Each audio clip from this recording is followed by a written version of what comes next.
Online pharmacy की बिक्री और अपनी विभिन्न मांगों के विरोध में आज केमिस्ट एंड ड्रगिस्ट संगठन की ओर से देशव्यापी एक दिवसीय बंद का आह्वान किया गया। इसी कड़ी में महाराष्ट्र के नांदेड़ जिले में भी इस बंद का व्यापक असर देखने को मिला, जहां आज जिले के सभी मेडिकल स्टोर पूरी तरह से बंद रहे। हालांकि मरीजों की सुविधा के लिए आपातकालीन यानी अत्यावश्यक सेवाएं सुचारू रूप से जारी रखी गई। इस बंद के दौरान नांदेड़ जिला केमिस्ट एंड ड्रगिस्ट यूनियन के अध्यक्ष शांतनु कोडागिरे के नेतृत्व में एक बड़ी संख्या में दवा विक्रेताओं ने जिलाधिकारी कार्यालय के सामने जोरदार नारेबाजी करते हुए धरना आंदोलन किया और अपनी मांगों का ज्ञापन सौंपा। आइए देखते हैं नांदेड़ से हमारे संवाददाता की यह विशेष रिपोर्ट। ऑनलाइन फार्मेसी की मनमानी बिक्री और केमिस्टों की विभिन्न लंबित मांगों को लेकर आज पूरे देश की दवा विक्रेता सड़कों पर उतर आई। केमिस्ट एंड ड्रगिस्ट संगठन द्वारा पुकारे गए एक दिवसीय देशव्यापी बंद का नांदेड़ जिले में व्यापक और मिला जुला असर भी देखने को मिला। सुबह से ही नांदेड़ शहर सहित पूरे जिले के मेडिकल स्टोर्स के शटर गिरे नजर आए, जिससे करोड़ों रुपयों का कारोबार ठप हो गया। हालांकि संगठन ने संवेदनशीलता दिखाते हुए आपातकालीन और अत्यावश्यक दवा सेवाओं को बंद से मुक्त रखा, ताकि किसी भी मरीज को गंभीर स्थिति का सामना न करना पड़े। वहीं आपको बता दें कि इस देशव्यापी आंदोलन के तहत नांदेड़ जिला केमिस्ट एंड ड्रगिस्ट यूनियन के अध्यक्ष शांतनु कोडागिरे के नेतृत्व में सैकड़ों दवा विक्रेता जिलाधिकारी कार्यालय पहुंचे। केमिस्टों ने ऑनलाइन फार्मेसी के विरोध में और अपनी मांगों के समर्थन में प्रशासन के खिलाफ नारेबाजी की और कार्यालय के सामने ही धरने पर बैठ गए। दवा विक्रेताओं का कहना है कि ऑनलाइन दवाओं की अनियंत्रित बिक्री से न सिर्फ उनके रोजगार पर संकट मंडरा रहा है, बल्कि आम जनता के स्वास्थ्य के लिए भी बेहद खतरनाक साबित हो सकता है।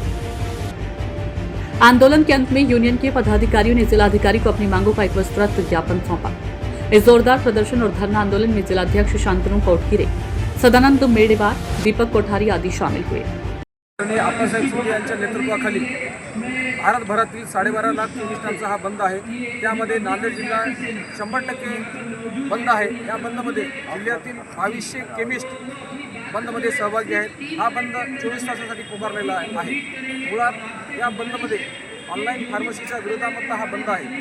जोपर्यंत ऑनलाईन फार्मसी बंद होणार नाही तोपर्यंत आम्ही केमिस्टांच्या हिताचे काम करू शकत नाही, किंवा जे काही रिटेलर आहेत त्या रिटेलरच्या भविष्यातले व्यवसाय नुकसान होत आहे आणि रुग्णांसोबत अतिशय जास्त धोका होत आहे। जसे की ऑनलाईन फार्मसीच्या माध्यमातून MTP किट असेल, गर्भपाताची औषधे, नशीची औषधे, कफ सिरप अशा वेगवेगळ्या प्रकारच्या औषधी येत आहेत आणि याचा सर्रास अन्न औषध प्रशासनाच्या नियमाचं उल्लंघन होत आहे।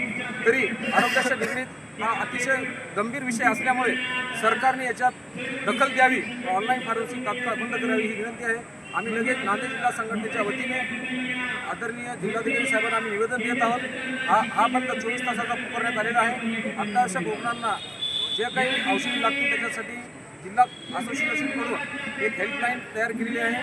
रुग्णांना काही अडचण असेल तर कृपया त्या नंबरवर आपण संपर्क साधावा आणि रुग्णांची जी काही गैरसोय आहे त्याबद्दल जिल्हा संघटना दिलगिरी व्यक्त करते। पुन्हा एकदा शासनाला आमची आव्हान आहे की आपण ऑनलाईन फार्मसी पोर्टल तात्काळ बंद करावं। दिल्ली हायकोर्टाने आमच्या सारखा म्हणजे ऑनलाईन फार्मसी बंद व्हावी, दिल्ली हायकोर्टाने तसं आपल्याला त्याचं जजमेंट आलेलं आहे। आमची लढाई ही जोपर्यंत ऑनलाईन फार्मसी बंद होणार नाही तोपर्यंत चालूच राहील। कृपया आपण मीडियावाल्यांनी सुद्धा याची दखल घ्यावी आणि 12.5 लाख केमिस्टांच्या हिताचा जो काही निर्णय आहे त्या निर्णयासोबत आपणही राहावं आणि रुग्णांची जे काही फसवणूक होत आहे औषधाच्या माध्यमातून, त्यांच्या शरीरावर जे दुष्परिणाम होत आहेत त्याच्यापासून ते वाचेल आणि आपला व्यवसाय टिकून राहील आणि सर्वांचे कुटुंबसुद्धा अबाधित राहतील। याविषयी पुन्हा एकदा मी विनंती करतो। धन्यवाद। जय हिंद, जय महाराष्ट्र, जय केंद्र।